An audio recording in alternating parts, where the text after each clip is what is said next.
नमस्कार, मी सुरेश शिंदे. आपण पाहतात तळेगाव टाइम्स न्यूज. आत्ता आपण आदर्श विद्या मंदिर या ठिकाणी आहोत. जापानी मेंदूज्वरची लस या ठिकाणी आज चालू आहे, सकाळपासूनच चालू आहे. त्याबाबत आपण विद्यार्थी आणि जे सेविका आहेत, ज्या नर्सेस आहेत, त्यांच्याकडून आपण थोडक्यात जाणून घेणार आहोत. तसेच शिक्षक आहे, त्यांच्यासुद्धा लवकरच आपण प्रतिक्रिया जाणून घेणार आहोत. आत्ता आपल्यासोबत एक 6वीतील विद्यार्थी आहे, त्याला आपण जाणून घेतो त्याच्याकडनं. बाळा, तुझं नाव सांग. बरं, तू घेतली का लस? घेतली. कसं वाटलं तुला? असं वाटलं की सुई फक्त त्याच्या हातात होती. बरं, पण एवढं नाही त्रास वगैरे काहीच नाही झाला ना? ठीक.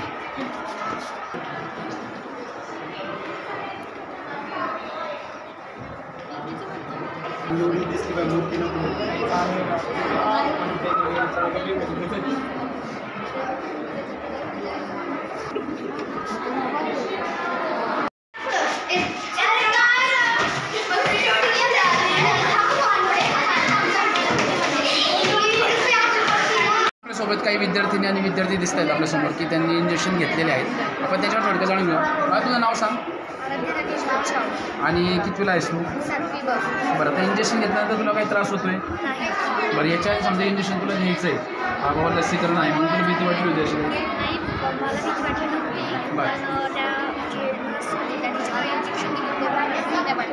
दुखलं का देताना असं वगैरे?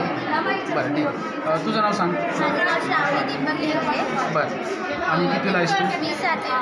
बरं, तुला इंजेक्शन देताना काही त्रास झाला? किंवा इंजेक्शन दिल्यानंतर किती वेळापूर्वी तू इंजेक्शन घेतलंस? काही त्रास नाही तुला? बरं, देताना समजा जे नर्सेस होते, डॉक्टर होते, त्यांनी इंजेक्शन कसे दिले, म्हणजे दुखलं वगैरे असं काही? नाही, मला पहिली भीती वाटत होती, पण त्यांनी दिल्यावर मला काही झालं नाही. तुझं नाव सांग मला. वेदांत प्रशांत. तू इंजेक्शन घेतलंस, कसं वाटलं तुला? काही त्रास वगैरे होते? काहीच नाही. बरं, तुझं नाव सांग. मोठ्याने सांग. बरं, तू इंजेक्शन घेतलेस, काही त्रास झाला? काहीच नाही. आणखी कोण बोलत आहे? हां, बोल. तुझं नाव सांग. आणि कितीला आहेस तू? बरं, इंजेक्शन देण्यासाठी तुम्हाला किती दिवस आधी सांगितलं होतं की इंजेक्शन देणार आहे? 2-3 दिवसांपासून. मग भीती वाटली का? आणि पालकांनी सांगितलं? पालकांनी काय सांगितलं? काय नाही म्हणते, जे म्हणते ना. मग तुला आता काही त्रास होतोय? थोडक्यात असं विद्यार्थ्यांचं म्हणणं आहे की पालकांची संमतीसुद्धा होती, परंतु आदर्श शाळेचे योग्य नियोजन आणि प्राथमिक आरोग्य केंद्राचे वैद्याधिकारी जे काय आहेत, डॉक्टर आहेत किंवा नर्सेस आहेत, त्यांचा जे सहकार्य आहे ते सुद्धा अतिशय चांगलं असल्याने या ठिकाणी विद्यार्थ्यांचे आपण चेहरे पाहू शकतो. इंजेक्शन दिल्यानंतरसुद्धा यांना कोणतेच म्हणजे त्रास होत नाही किंवा काही त्रास म्हणजे असं त्यांना जाणवतसुद्धा नाही.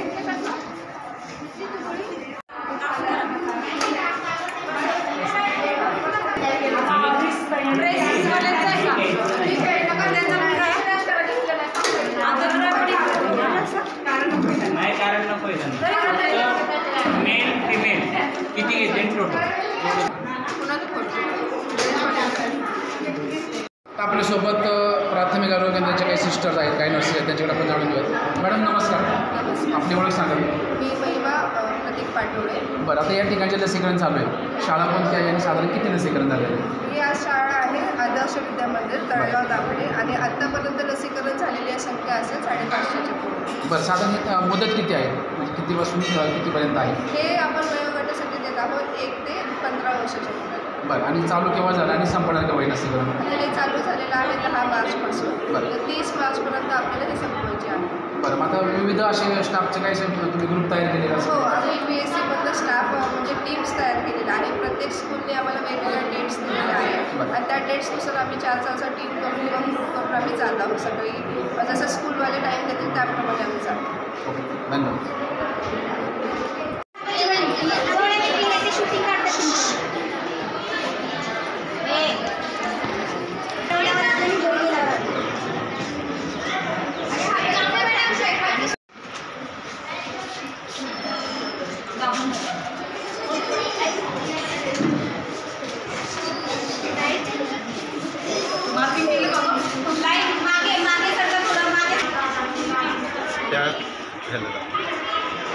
तिकडच्या दरवाजा लाईटमध्ये थांबा, लाईटमध्ये.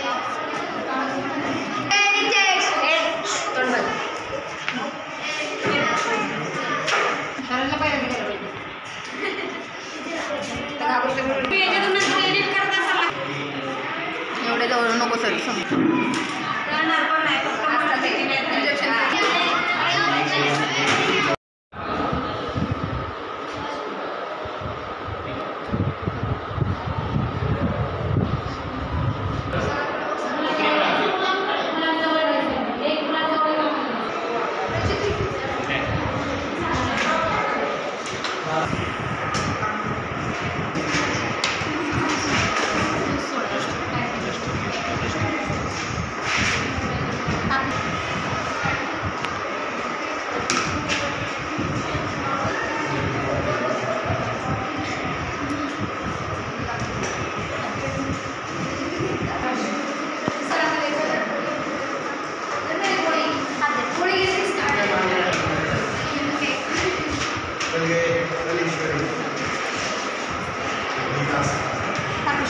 मॅडम नमस्कार. नमस्कार. सध्या आता आदर्श विद्यामंदिर येथे मेंदूज्वरची लसीकरण चालू आहे, तर याची पालकांची आणि विद्यार्थ्यांची प्रतिक्रिया कशी आहे?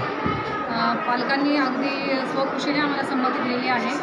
ज्यांचं वय 14पेक्षा म्हणजे 15पेक्षा कमी आहे असे माझ्या वर्गातल्या सगळ्या विद्यार्थ्यांनी पालकांनी होकार दिले. अगदीच एखाद दुसऱ्या ज्याला बरं नसेल, सर्दी खोकला वगैरे आहे अशा पालकांनी नकार दिलेला आहे. बाकी 70 ते 80% पालकांनी होकार दिलेला आहे आणि ना हरकत संमतीपत्र दिलेला आहे. लसीकरण व्यवस्थित चालू आहे. लसीकरण व्यवस्थित चालू आहे.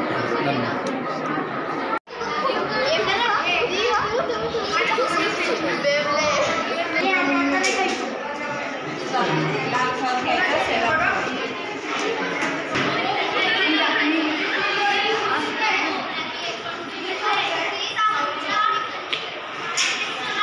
मॅडम नमस्कार. आता आपण आदर्श विद्यामंदिर या ठिकाणी आहोत. लसीकरण कसं चाललं आहे आणि पालकांची आणि विद्यार्थ्यांची प्रतिक्रिया नक्की काय आहे? याचं आधी ट्रेनिंग घेण्यात आलं. प्राथमिक आरोग्य केंद्र तळेगाव दाभाडे त्या ठिकाणी आमचे शिक्षक गेलेले होते.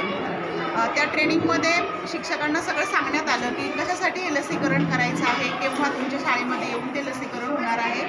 महाराष्ट्र शासनामार्फत हे जे काही जे लसीकरण आहे ते आज आपल्या शाळेमध्ये 18 मार्च रोजी आयोजित करण्यात आलेलं आहे. तत्पूर्वी आम्ही पालकांकडून या लसीकरणासंदर्भात त्यांची परवानगी असावी यासाठी संमतीपत्र लिहून घेतलेलं होतं आणि जवळजवळ 97 ते 98% पालकांनी संमतीपत्र लिहून दिलेलं आहे. म्हणजे लसीकरण करण्यासंदर्भात त्यांचा होकार आहे.